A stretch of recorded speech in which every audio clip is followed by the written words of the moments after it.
What up, peeps? So I watched the film Metal Lords on Netflix. This was directed by Peter Solit, the same director notably of Nick and Nora's Infinite Playlist from 2008, which is a movie that I personally love. Overall, this was a much worse film, but the thing is, this movie started off very strong for me, then just got progressively worse. I'll get to what I liked about it, and this will be a spoiler review, so if you haven't seen this movie, then come back to this video after you've seen the movie. For what I liked about it, this was a very well directed movie. Not anything monumental, but the film was very energetic and vibrant. The camera work during music related scenes was pretty great and made the scenes a lot of fun to watch. The film had a fun and humorous tone throughout, and I even laughed out loud a couple of times. The music, despite being licensed music, was very well implemented in the parts of the film appropriately, never really feeling out of place. But what really surprised me was how much I loved the characters. All three main characters were interesting and incredibly likable. I really understood them and was sympathetic towards them. I was pretty invested in them, and when they were together, many scenes of them just gave off an excellent vibe, followed by very strong chemistry among the trio. This also goes for the performances, which I thought were great all around. Each character felt unique and likable in their own way, and I honestly just couldn't get enough of them. Now let me get to what I didn't like about this movie. The biggest setback that kept me from really liking this movie was, as expected, the script. I felt the writing was strained to give these characters things to do, and they felt like they were being dragged through the plot rather than developing naturally within the plot. I kind of felt like they were going through the motions of what this type of film is expected to have in it, and I was waiting and hoping for the film to subvert these certain plot tropes, but nope, they practically just go through the conventional hurdles that you'd expect in this kind of film that takes place in high school. It really is disappointing how predictable this film is truly being. I knew exactly where it was going to go, and while I wasn't bored, I was still slowly loosening my engagement with the film. The chemistry between Kevin and Emily was very enjoyable, and I liked how they sort of bounced off each other, but the relationship feels awkwardly tacked on when they agree to have sex, and bam, they're boyfriend and girlfriend or something. Kevin and Hunter were great and had excellent chemistry too, and I liked how they sort of had similar but opposing views, but the film just peaks and valleys their relationship, having them hate each other one day and then be friends the next day, lather, rinse, freaking repeat. And the film also cheats in terms of the timeline. I know that drums are strictly rhythm, but I don't understand how Kevin was able to learn the drums as fast as he did. He masters it within a short span of time. This is something that personally bothered me, that it took him a few freaking months to master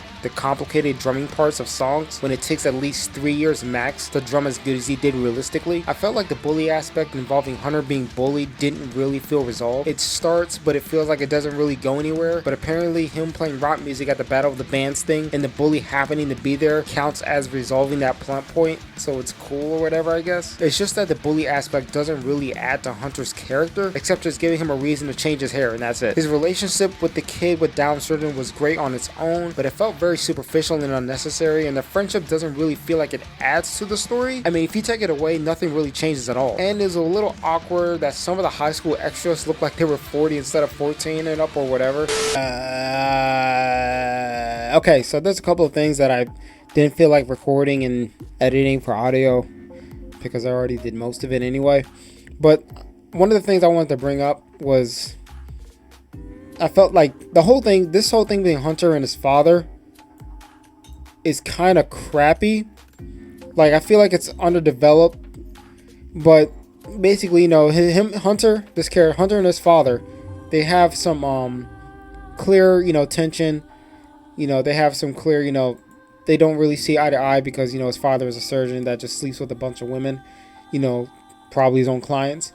And Hunter's like, you know, you don't really understand me. You know, it's that whole father doesn't understand the son's passion and stuff dynamic. And that's fine and all. But it's so underdeveloped and just very, to me, it's like they set it up in such an expository manner. And then by the end of the movie, or I'll say near the third act, he puts his son into a, like some sort of rehab center. And I think that's fine and all, except I'm trying to figure out why his father would put him into this comfortable environment instead of something like a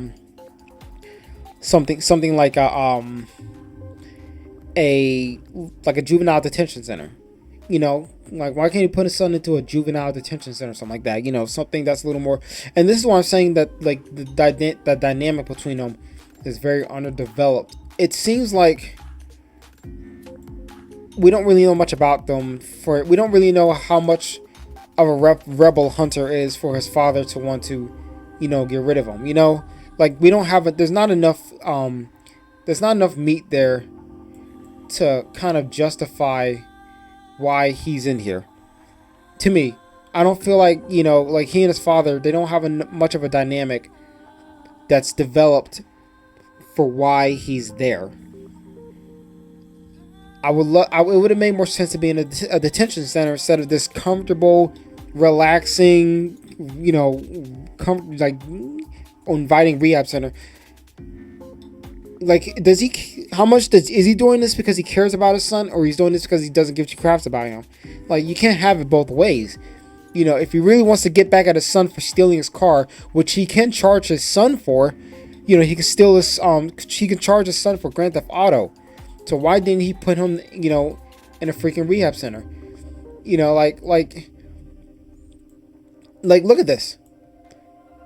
Because he can literally charge his son for Grand Theft Auto, but he just lets his son he doesn't call the police or anything. He can literally put his son in a detention center for this. But he puts him into this, this nice, relaxing rehab center that just kind of establishes why I feel like they're so underdeveloped. Like the father, Hunter and his father. Because by the end of the movie, it's like, oh, they're getting along. Now they're getting along. Like, what? Like, come on. What about the car? I'm not saying he crashed a car or anything, but like, is it because he was in the band that, his father doesn't, does his father have approve him now? Does he have his father's approval? Is that why he's, is that why he doesn't care? Like, where are scenes with them mending their relationship? It's not there. It's like they just jump from one thing. It's so underwritten, underdeveloped. It just drives me crazy. But what also doesn't make any sense at all is how he gets into the freaking hospital. Like, how does he get into the hospital? Okay, so this is what happens. Okay, look. Okay, so he's like, okay, I gotta find a way to distract her. So he decides, he looks at these pamphlets. He looks at the pamphlets, and he's like, okay, look at all these pamphlets. Let me start this. It's a wellness center for recognizing addiction primarily. His son's not addicted to anything. And I get that he's doing that to get him back, but, like, what did he say to them? Like, it's just, ugh. But yeah, okay, so the main, this character, he sees all the pamphlets. And he's like, okay, I'm a distractor. So he decides to take all the pamphlets and, throws them in there because he's betting on her to get more pamphlets. At some point on, she could have just said, all right, I'll get somebody to do it. And she'll call somebody to request more pamphlets. Or maybe, like, I don't know, there's probably pamphlets right there. But you mean to tell me that she's like, okay, I'm going to get more pamphlets. She's like, okay, so like, there's no pamphlets there. She's going to get more pamphlets. And you mean to tell me that she actually thinks that people have been coming in and out and just getting pamphlets like hotcakes? Like, to me, that doesn't make any sense. Like, she's right there next to the she's right there next to the desk. Or, it's like, look, she could see people coming in and knowing who gets pamphlets or not. So that just drives me crazy. But at the same time, what's even worse is that there's no security cameras except the ones that are right here. Like, look at that. Like, if you can see the monitors, they show the monitors pretty deep. Like, you can see computer monitors right there. I think there's even a shot where you can actually see them, let me see. It's edited in such a way where they won't. Okay, maybe not. But you can see, like, him sneaking. And clearly there are security cameras there. Why are there no security cameras for people that walk in? Like, this doesn't make any sense. Where I work, there's cameras like in the office, like, and this is clearly like sort of an office space anyway for anybody who needs to be signing their child in or needs to sign in for visitation. But there's no cameras. Like, that just drives me crazy. It's such a terrible, contrived plot point. Like, look at this. There's security right here, but there's no cameras there. I mean, it just doesn't make any sense. But what's even worse is, like, this character. Basically, this whole thing was just to meet his idol, who conveniently happens to be working at the wellness center. Freaking Troy Nix, who's a fictional character because he's played by Joe, how do you pronounce his name? Manganiello or something like that. Troy Nix is the fictional member of a fictional band in the movie. I would have them preferred to I would have preferred them actually just casting, you know, like an actual band member who probably had a problem or something. I don't know. But aside from that, yeah, it's like, oh, so we need him to meet his idol who happens to be working at the wellness center for no reason. Like, I get, like, does he have an addiction? Like, does he work with, like, this is what I'm saying. Okay, if the metaphor is he's addicted to his passion for rock, then making this scene is just far less plausible and just more just sort of just forced.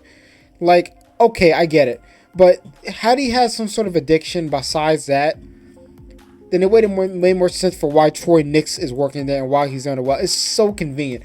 I get it's sort of, you know, supposed to be kind of campy, silly, but to me it just seems like a really contrived plot for them to just meet his idol who inspires him to just do the thing that he was going to do anyway. Hunter never really changes or develops, so this is just sort of like affirmation for him. It really is just an example of why the characters that I really like. I like these characters, but I feel like they're put into a movie that doesn't really care much about them.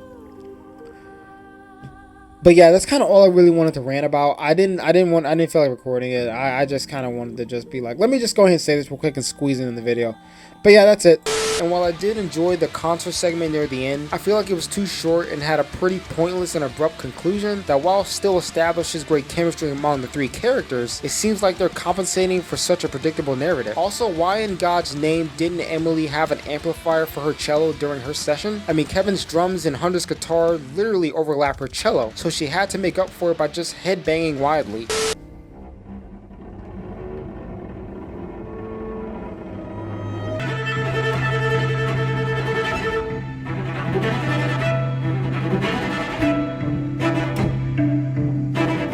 Why set her up to have cello skills to be implemented in a third act, but make sure she isn't given any sort of pivotal moment to really show her skills? I mean, it just kind of felt like you set all that up for nothing. I mean, overall, I still enjoyed the movie-ish, but I was very distracted with how much the film was losing its balance. I'm still going to give this a generous 3 out of 5 stars, and I recommend it if you want to check it out. You might not have as many issues with it as I did personally, but I feel like this definitely could have been a much better movie. In other words, School of Rock did this better. Alright peeps, that's all I have right now. I'll keep you in the loop. Peace out and love y'all.